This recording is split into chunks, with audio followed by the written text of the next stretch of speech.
மணி பார்த்தீங்கன்னா 12:30 கரெக்டாக. மத்தியானம் 12:30 கிடையாது, நைட்டு 12:30. என்னவா பண்ணுறீங்க?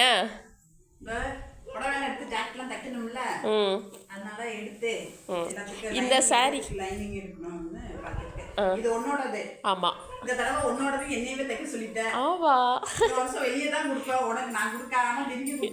ஆமாம், இனிமேல் அந்த டிமிக்கி எல்லாம் செல்லாது. அதான் ப்ளவுஸு. கைக்கு வந்துட்டு கொஞ்சம் துணி பத்தாதுன்னு தான் நினைக்கிறேன். பார்த்துக்கலாம். உனக்கு எத்தனை ஜாக்கெட் தைக்கிறது? எனக்கு 1 2 3. உங்களுக்கு 3. எனக்கு 3 எங்க இருக்கு? 2 தான் இருக்கு. அந்த டப்பா அந்த பிங்க்கு 1 2 3. ஊருக்கு எடுத்துட்டு போற புடவை. ஆமாம், இது எல்லாமே கல்யாணத்துக்கு நம்ம ரெடி ஆகிட்டு இருக்கோம். அந்த சாரி மட்டும் என்னோட பொங்கல் சாரி.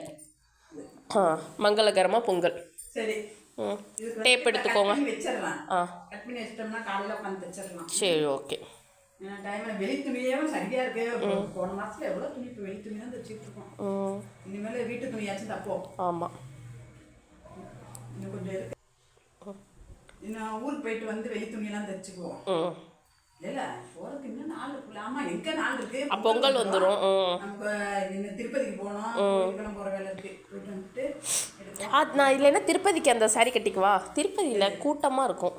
நீ திருப்பதிலாம் வேணாம், பொங்கலுக்கே கட்டிக்கலாம். அங்க மூத்த அளவுன்றதுக்கு கணக்கு பூஜை எல்லாம் வச்சுருக்காங்க. சரி, இது 2 கைக்கு மட்டும்தான் வரும். ஏன்னா துணி பத்தாது. உனக்குள்ள தான் துணியே இருக்கு. பாரு, இது பாரு 70 பாயிண்ட் 60 பாயிண்ட் தான் இருக்குது. அதில் தான் நான் இப்போ அட்ஜஸ்ட் பண்ணி உங்களுக்கு நான் தைக்கணும். சரி, வெட்டிடவா? வெட்டிடுங்க. சரி, கட்டணும். சரி அம்மா, நிறைய பேர் சாரியில் வந்து நூல் எழுத்து வெட்டுறதுக்கு தெரியாமல் இருக்குது.